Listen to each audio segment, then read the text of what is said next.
Okay, guys. I am going to talk. I try not to talk for an entire period for sure. But this is one of those lessons where I'm hoping it will all come kind of full circle tomorrow. You'll feel like even as we go through it today, it's a lot of information. But as we go through it, you'll go, okay, I'm kind of with you, and then tomorrow it'll all click, and I'll wrap it up with a nice pretty bow, and you're like, oh, okay, I got this. And I know that some of you did learn this in ninth grade, so hopefully it is review for some of you. So I'll talk the majority of today and probably the majority of tomorrow, and then Friday will be an easier day. But I wanted to make sure that as I go through this, you're going to write things down on your periodic table. So make sure you have that in front of you, the official one that I gave you yesterday. And then as we go through this, if there's questions, let me know. But again, truly, it's okay if you feel a little bit confused initially, because I promise I will kind of bring it all together here. So electrons themselves, we've learned that they sit within energy levels. And Niels Bohr said that they sit within energy levels, and then they are going to orbit like the sun and the planets do. The planets orbit the sun. But we know that's not totally true. The orbit part's not true, but the energy level part is. And Schrodinger then kind of took it a step further, and now we have what we call the quantum mechanical model. And that's how we know the atom to look like today. So the notes that are going to be on here are a little bit different than what you have on the board. I'm going to kind of bring them together a little bit. So when you look at an atom, there's really no way to tell exactly where an electron is at any given time. You know it's outside the nucleus in the electron cloud, but you don't really know exactly. There's going to be what's considered a high probability of finding an electron. So energy levels are outside that nucleus, and those electrons sit within those energy levels. And so electron configuration is really kind of like an electron's address. Okay, it's going to, thank you. It's going to tell you where the highest probability of where those electrons are located. So again, kind of hang with me, and I promise that will all make sense as we go through this. So when you have an atom, the energy levels themselves are going to be quantized. The electron has energy level that doesn't change. So the amount of energy that it has is considered quantized, meaning it's not going to be anywhere between energy levels. That electron has to sit within an energy level. So it's never going to hang out like in between level 1 or 2 or 2 or 3. Okay, so the energy that the electron carries is quantized, and it has to be in an energy level at all times. Now, electrons can jump. They can actually move energy levels, and we'll talk about this when we get to light and energy. So when they move, they can move. They would absorb an external amount of energy, so maybe electricity or heat. They're going to jump up to a higher energy level, but it won't stay that way forever. It will eventually lose that energy that it had gained, and it falls back down. So the energy level that it sits naturally is kind of like its home energy level. It can jump up and down. When it falls back down, it emits a wavelength that we now know as light. So we'll talk about this again when we get to the energy and light part of electrons. But for right now, I just want you to understand that they sit in energy levels. They're never in between energy levels. They can move, but they will always go back to their base, if you will. So when you have energy levels, we've talked about this in lessons past, that you have a certain amount of electrons that an energy level can hold. After that set is filled, then you're going to go to the next energy level. And then once that energy level is filled, you'll go to the next energy level, and so on and so forth. So if you recall from when we talked about Bohr and the planetary model, that first energy level held 2 electrons at the most. So make sure this is on your paper. 2 electrons. The energy level itself holds 2 electrons. Okay. Then second energy level can hold up to, do you remember? 8. Good, on board. 8 electrons. Good. Third energy level can hold how many? Good. And fourth energy level can hold?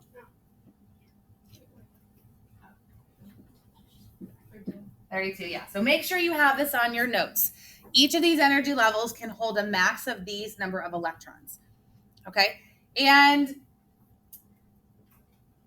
once that energy level is full, once that first energy level has 2, it'll go into the next energy level. So if you look up here at this atom here, it's always going to start with energy level 1. Once that's full, it'll hit 2. Once 2 is full, it'll hit 3 until you run out of electrons, and so on and so forth.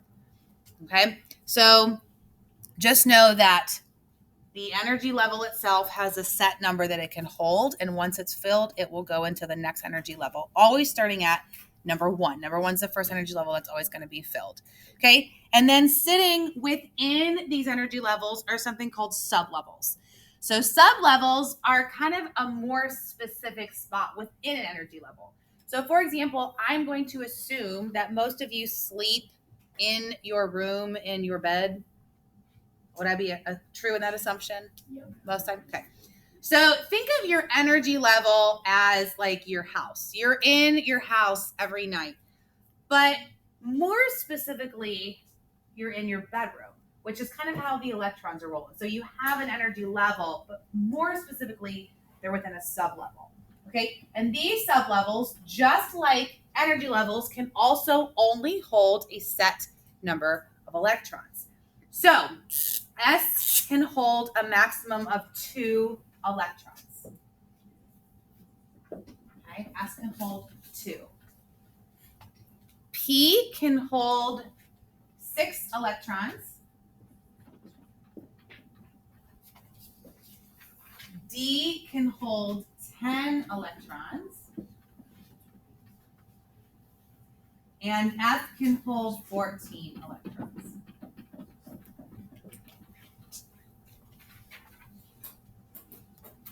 Okay, so each energy level has the same number of sublevels. So energy level 1 has 1 sublevel. Energy level 2 has 2 sublevels. Energy level 3 has 3 sublevels. How many sublevels does energy level 4 have? 4, good. Okay, so the number of energy levels tells you how many sublevels there are. So energy level 1, okay, only has an S sublevel. Okay, so that S sublevel, okay, is going to be that in that first energy level. So what's the most electrons that S can hold? 2. What's the most electrons that the first energy level can hold? 2. So those 2 electrons are specifically sitting within the S sublevel in that first energy level number 1. Okay? So energy level 1 has just S. Energy level 2 has 2 sublevels, S and P. Okay? So let's look at energy level 2 here. I have, how many can S hold? 2. And how many can P hold? 6. What's 2 plus 6? 8. What's the most that energy level 2 can hold? 8. So those 8 are just more specifically within the S and P sublevel. 2 are in the S, 6 are in the P part. Okay? So now let's go to the third energy level. The third energy level has S, P, and D. Okay, so if I do S, P, and D, how many are in that S sublevel? 2. How many are in that P? 6. And what about D? 10. What's 2 plus 6 plus 10? 18. What's the most energy level 3 can hold? 18.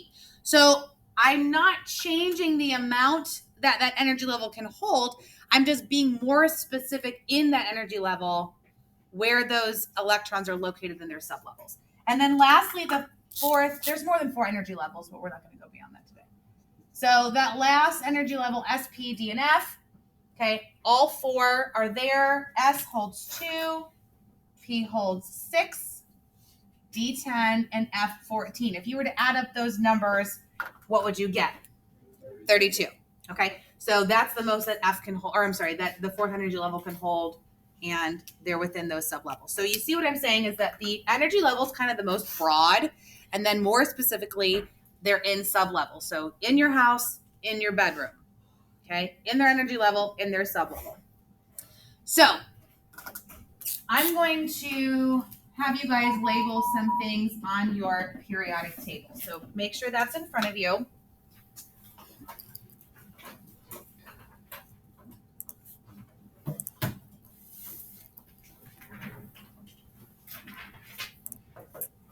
Okay, so your sublevels are going to correspond with your periodic table. Okay, so I want to make sure that you are writing these down. Okay, so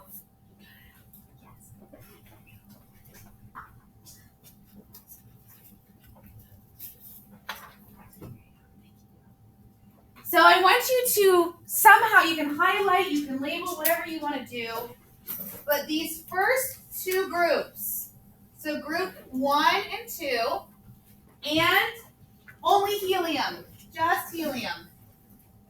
I want you to label that as S. That's an S sublevel. So group 1 and group 2, and just helium. That's your S sublevel.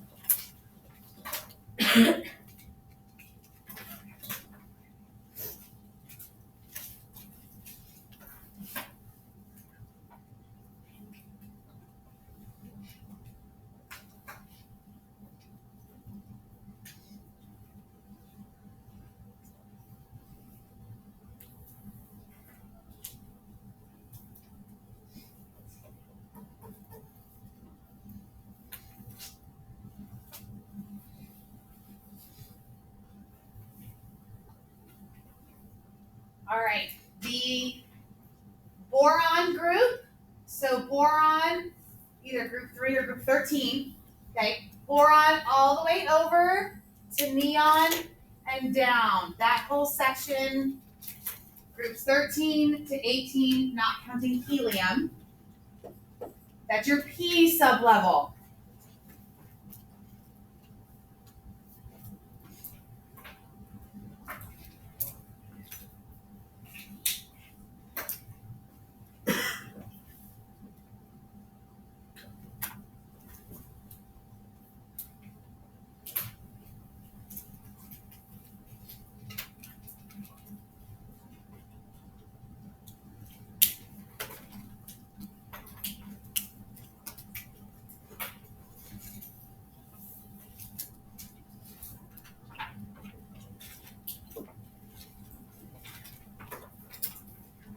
Okay, this middle section, your transition metals here, everything from scandium over to zinc and down, that whole section, that's your D sublevel.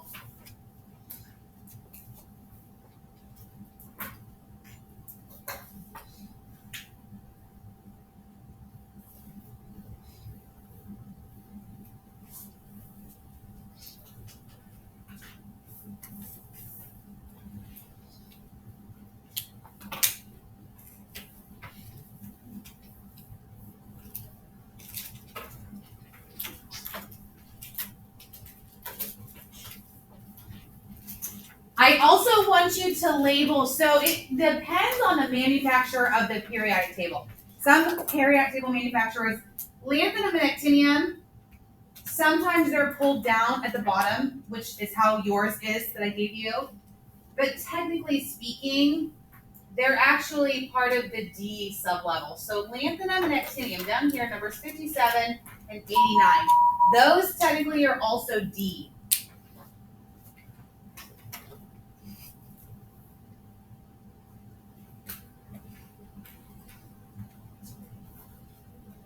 Some pull it down, some leave it up. I actually prefer it to be left up. And if you look at the one up here,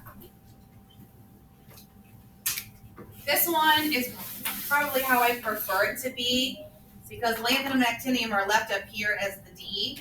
And then cerium and thorium, that's going to be the start. Those two rows are your F sublevel. But your Fs don't start until 58 and 90. So the one up on the wall is probably how I prefer it to look, simply because of when you're doing your S and P and D and F. But lanthanum and actinium are actually part of the D, even though they get pulled down. It just, like I said, it depends on the periodic table. So cerium and thorium all the way over are the start of your F sublevel. So those two rows on the bottom is your F sublevel.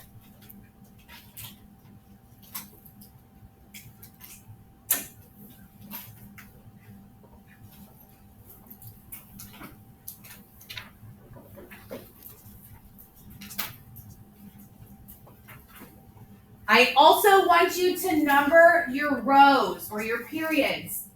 1, 2, 3, 4, 5, 6, 7. So label those rows all the way down the left-hand side. Because those rows are going to correspond to energy levels. So again, you have energy levels and you have sublevels.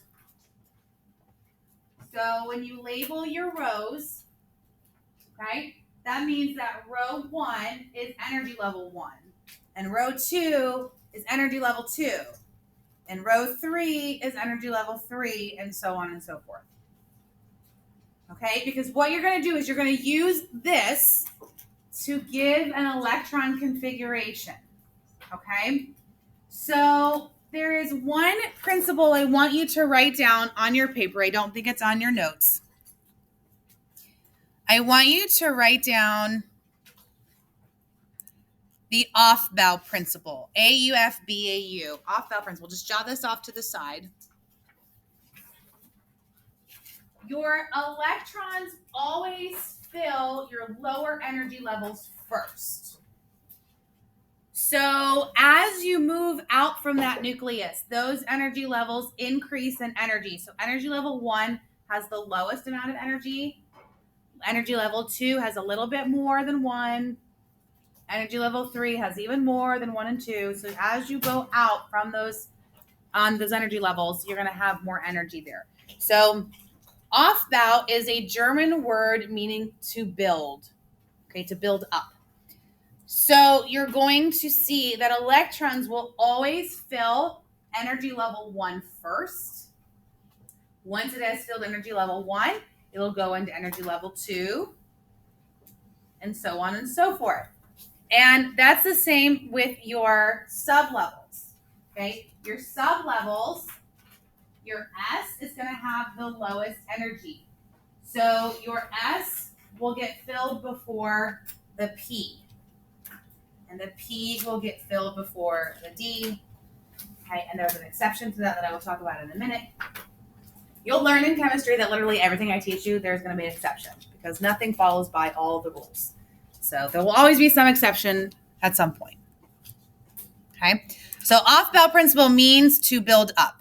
So now let's take this idea, and if I said I want you to write the electron configuration for oxygen, this is how you're going to do it. So the electron configuration itself is an address. Where are those electrons located? What energy level are they in? What sublevel are they in? So if you look at your periodic table, put your finger on O. Okay, that's your endpoint. How many electrons does oxygen have? 8. So 8 electrons. Okay. So you have 8 electrons. So what you're going to do is you're going to write the configuration for where those 8 electrons are. And we're going to start with row 1 because the off-bow principle says we start at the lowest element, okay, i.e. lowest energy level, and build from there. So the lowest level is energy level 1. Okay? I want you to look at something for a second here. How many can S hold? What's the most that S can hold? 2. Count over 1, 2. 1, 2. 1, 2. 1, 2. 1, 2. All of the S sublevel can hold at most 2. Okay? How many can P hold? 6. Look at your P sublevel.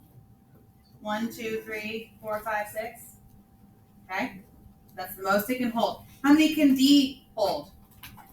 10. So if you counted, okay, starting at scandium, 1, 2, 3, 4, 5, 6, 7, 8, 9, 10. 10. If you were to count the bottom part, how many do you think it's going to hold? 14. So literally your sublevels, okay, this information hasn't changed. It's just corresponding itself to your energy levels in your sublevels, okay, within the periodic table. So we're going to start at 1s. 1 being your energy level, s being your sublevel, and we're going to count over 1s1, 1s2. Am I at oxygen yet? No. I'm going to put 1s2. Again, 1 is the energy level, s is the sublevel, 2 is how many electrons there are in that sublevel. Okay? Now I'm going to go to the next row. What energy level are you in the next row? 2.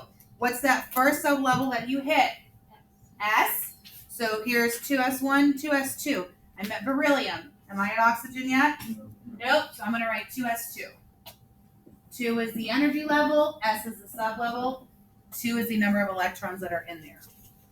Okay? I'm just going to keep going on to the next row. Right? Not next row, but next section here. So I'm still on that second energy level, but now what sublevel am I in? P. So now you're going to count yourself over to oxygen. So it's going to be 2p.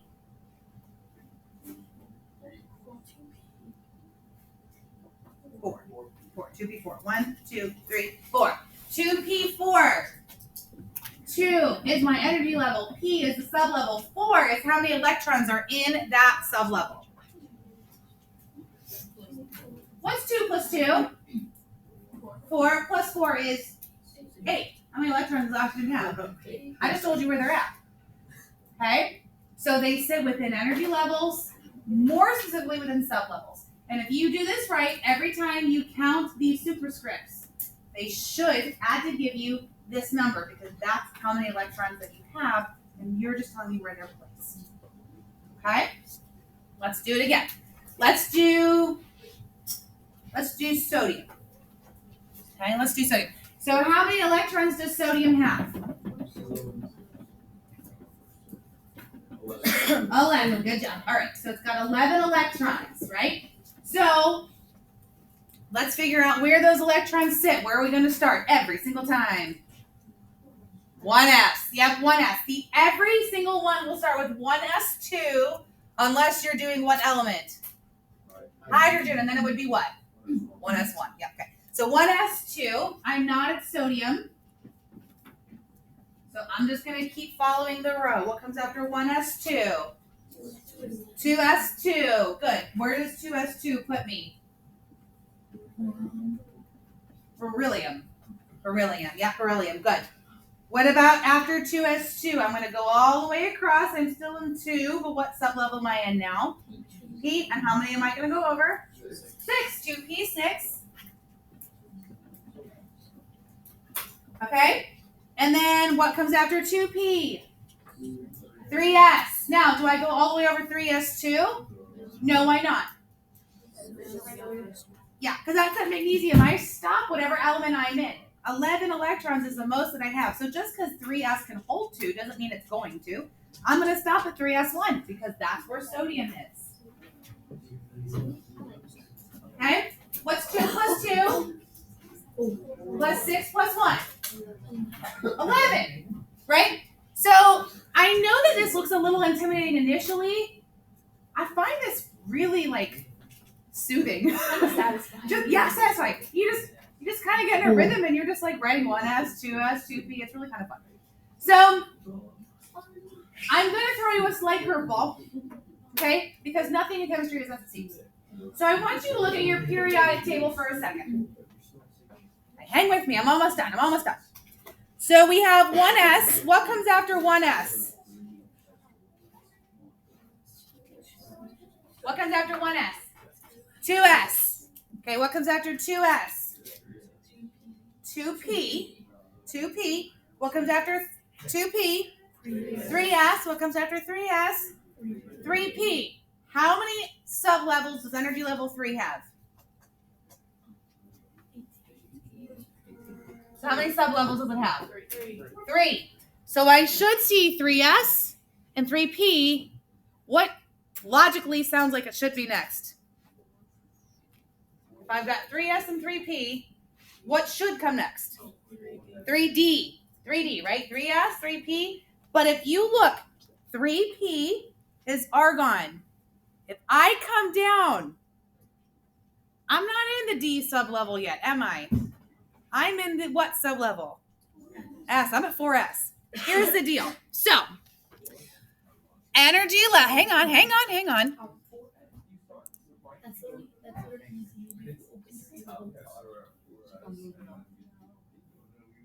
All right. So I want you to look at something, and I don't want this to confuse you. So just look at this. 1S is the lowest energy level. It fills first, followed by 2S, followed by 2P, followed by 3S and 3P. All of that makes sense. But the fourth energy level is a hot mess. And if you look at it, that 4S slips in just beneath 3D. And because of the off-bow principle, it says that you will fill the lowest energy levels first. So you're going to go 3P, 4S, then to 3D. So I want you to label the D section not only as D, but they're going to be one behind your row number. So in row 4, you actually have 3D. Okay? So I want you to mark that row as 3D. It's in row 4, okay? But it's actually the 3D. This row is 3D. Okay? S and P. Listen, S and P will always follow your row number. 1S, 2S, 2P, 3S, 3P, 4S, 4P, 5S, 5P. All of your S's and your P's will always match your row number. Your D's are one behind. So when you go down to the next D, okay, yttrium, okay, that row, you're in the 5th row, but your D is 4D. Yeah, one behind, 4D. Is it like that? All the way down. Yep, all the way down. So 3D, 4D, 5D, and 6D. There is no 7D. 3, 4, 5, 6. And then the S just complicate things even more. No, that's a D on the bottom. Those are still going to be considered, that's 5D and 6D. So lanthanum is 5D, yep, and actinium is 6D. Okay. They're just pulled down to the bottom, but they're really in the D sublevel. Okay, so listen, let's do one more where we're going to be in the D sublevel. Okay, so listen. Linda, listen. You're never ever going to go 4S, 4D, 4P, never once. Nor will you go 5S, 5D, 5P because your D's are one behind. You'll go 4, 3, 4, 5, 4, 5, 6, 5, 6, etc. Okay, so let's do iron. Iron is element number what?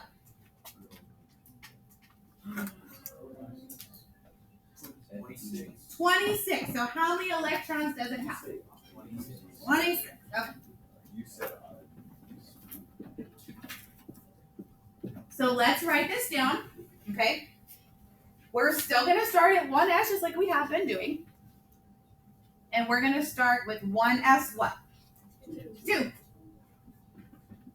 I am not at iron yet, so I'm going to go down to the next row. What's after 1S2? Good, 2S2.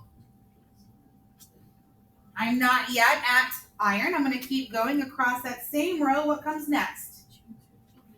Good, 2P6. Okay, what comes after 2P6? 3S2. What comes after 3S2? 3P6. Okay, I'm currently at argon. I'm not yet at iron, so I'm going to keep going. What comes after 3P6?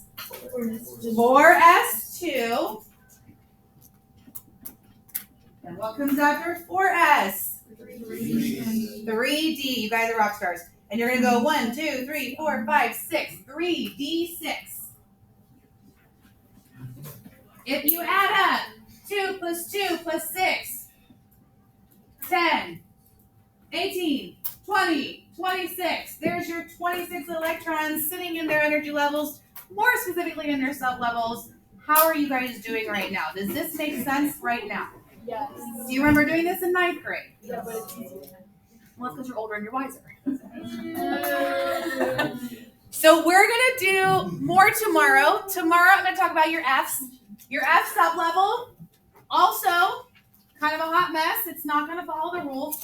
And then we're gonna talk about orbitals. Orbitals are the most specific. So I mentioned you sleep in your house, more specifically in your room, but most specifically in your bed.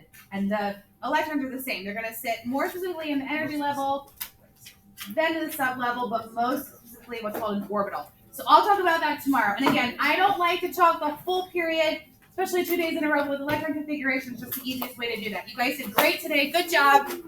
And we will pick this back up tomorrow.